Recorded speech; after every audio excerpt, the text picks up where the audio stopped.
My name is Sally McNulty, and I'm from Phoenix, Arizona. This year, I'm competing with TC America in the TCA class. I drive the number 780 Borla exhaust, Skip Barber Racing Honda Civic Si.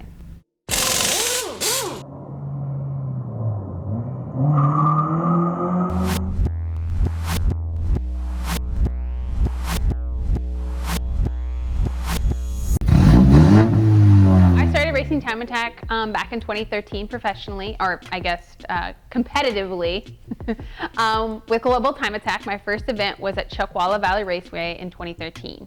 I had done NASA and did some time trial stuff, and I decided to try my hand out at time attack. So I signed up for the event, and that's where I met Snail Performance, which is where I pretty much got my big start. And they really have been the backbone of me starting to progress in my time attack career. Well, last year I was at Grid Life and I was driving Honda Fit.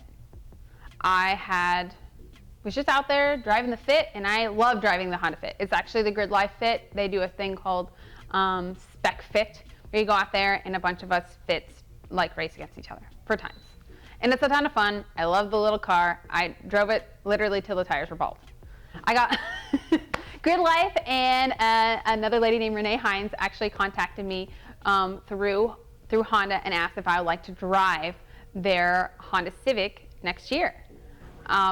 They were starting a whole program where they wanted to take somebody who didn't have a lot of wheel-to-wheel experience and put them through the training, put them in a car, see how they went from the first event to the end, and see how well they progressed.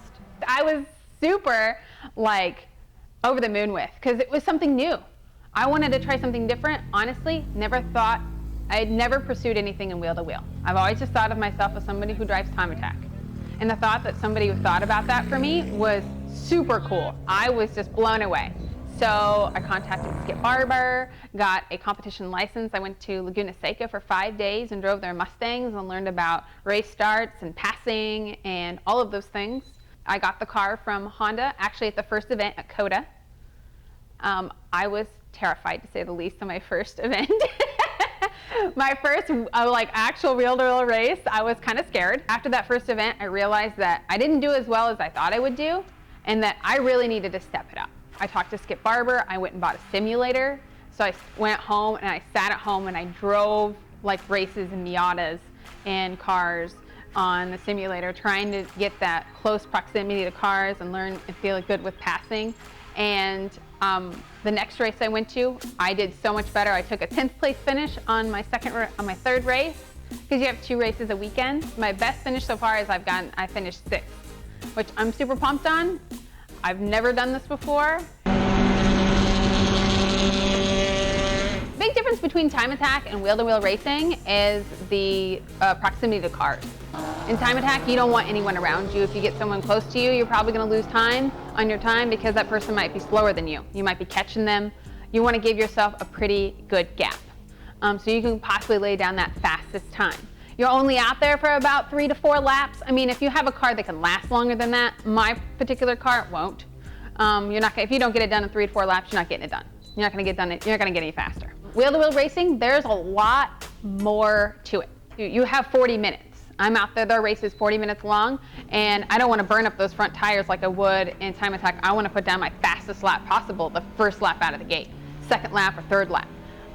In wheel-to-wheel racing, you don't want to burn out your tires, and then the last 20 minutes you're over there, trying to make it through the race so you don't have a flat or something happens, or you don't have any grip level.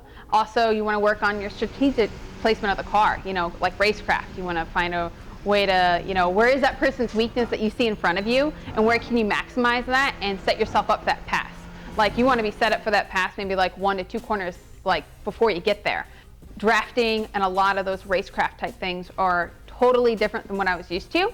But I've learned so much, and I've actually learned a lot of the things from driving the Honda and translated it over to using them in time attack, which made me a better driver all around, which is really cool. You might be on a race, you might be bumper to bumper with someone, but you're gonna see a TCR car come up behind you, and you gotta let them by, but you don't wanna lose your place in the race, and you don't want them to slow you down. because that could cause you to, you know, lose that time that you had up on that person that you're gonna make that pass on. Sometimes you can use it to your advantage, because that'll slow somebody down in front of you, and then you're like, oh yes, so let's just pass with that guy. We're out there and the Civics are in your face, like we're ready to track you down. Now, the Subaru versus the Civic, they're very similar, but the Subaru has all-wheel drive, so you have the whole entire car pulling you through a corner. The Civic, you only have the 2 front wheels.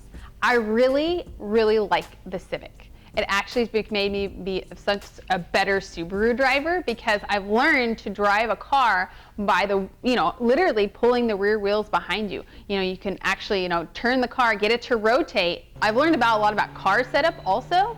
To actually, I can use that in relation to my Subaru as well. All around, driving the Civic has helped me become just a better driver, period.